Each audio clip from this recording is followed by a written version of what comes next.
Is Labor mulling over changes to the capital gains tax? It clearly was not ruled out by the Prime Minister today, albeit we've got the no plans. Joining me now is Shadow Housing Minister Michael Sukkar. Thank you for your time. Spoken to the Greens today. Obviously, they welcome this. The Teal MPs, or Kate Chaney, is saying she'd look at the changes before making up her mind. We don't know what Labor's planning. It might be pretty minimal. Would you look at what they're proposing, first of all? Well, we know that Labor would love to change the negative gearing settings. They took it to 2 elections. They were rejected by the Australian people twice, and the entire cabinet has argued in favour of abolishing negative gearing. So it's not really a huge surprise to hear that they have been doing modelling, and we've suspected this for a while. We don't support it. We think that the worst thing you can do for Australia's housing market is tax housing more. If you want less of something, you tax it more. You want people to smoke less, you increase cigarette excises. If you want fewer homes built, if you want fewer homes available for renters, if you want less investment in housing, you tax it more. And housing is already one of the most significantly taxed part of the Australian economy, and piling more taxes on Australian mum and dad investors, we think would be a terrible outcome for first home buyers, for renters, and for anybody aspiring to ever own a home.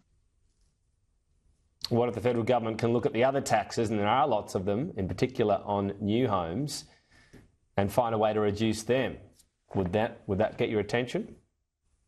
Well, I think you've got to look at what the Labor Party have proposed more broadly, and what they have confirmed that they're looking at, and that is higher taxes on Australian mum and dad investors. And the thing that I find quite remarkable about it all, Tom, is that in front of the Parliament right now, we have a bill from this government to reduce taxes on foreign fund managers who would own Australian rental stock. So simultaneously, they want to reduce taxes for Blackstone and Vanguard and foreign fund managers to presumably own thousands of Australian rental properties.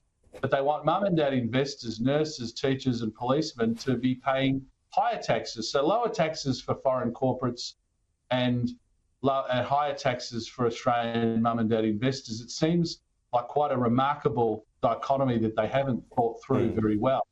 In the coalition, we want Australian housing stock to be owned by Australians, not by foreign corporates. And if the foreign corporates have somehow been able to jawbone this government into creating preferential tax arrangements for them, the question really here is, who do we want to own our rental stock? A third of Australians rent.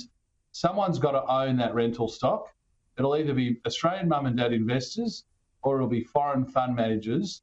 The Labor Party is seemingly going down the path of saying we want less Australian mum and dad rental stock, we want foreign corporate rental stock. We will absolutely oppose that. We think it would be terrible for Australia. Terrible outcome. Well, those sort of foreign corporates would be build to rent. Traditionally in Australia, the individual investor wants their own house. They can sell when they want, and so not build to rent. What would you say as a flip side to this, to someone out there who might be watching, as a first home buyer? Sorry, Tom, the point I'm making is a third of people rent, and I don't think anyone's really suggesting that that's going to drastically change. It's been that way for quite some time. So if a third of Australians rent, that means someone's got to own that housing stock. And so the question we have before us is that housing stock that renters have, is that going to be owned by Australian mum and dad investors, which is largely the situation we've got now, or will it be owned by large foreign corporates? Now, the build to rent. But mum and dad investors don't really want to buy a build to rent, do they? Which is what that particular policy is aimed towards.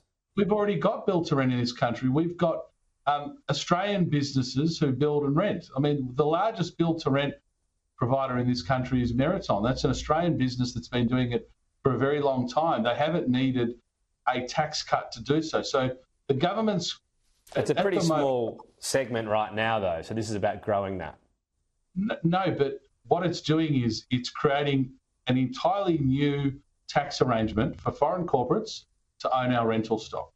And so the question is, do we want Australians owning our rental stock, or do we want foreign corporates owning our rental stock? Okay, fair enough to ask that question. I'm just saying that there are different segments on versus your so-called mum and dad investor and build to rent.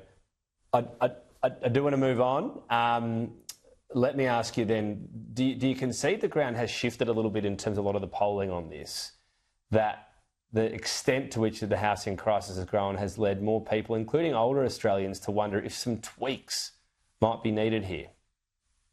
Well, who knows, Tom? I think what the government should do is come out and say that they are going to cease running their world record level migration of 1 million people over 2 years. We had the latest data that showed in the last 12 months 510,000. So they're still on track for 1 million over 2 years, which is what they did in their first 2 years of government.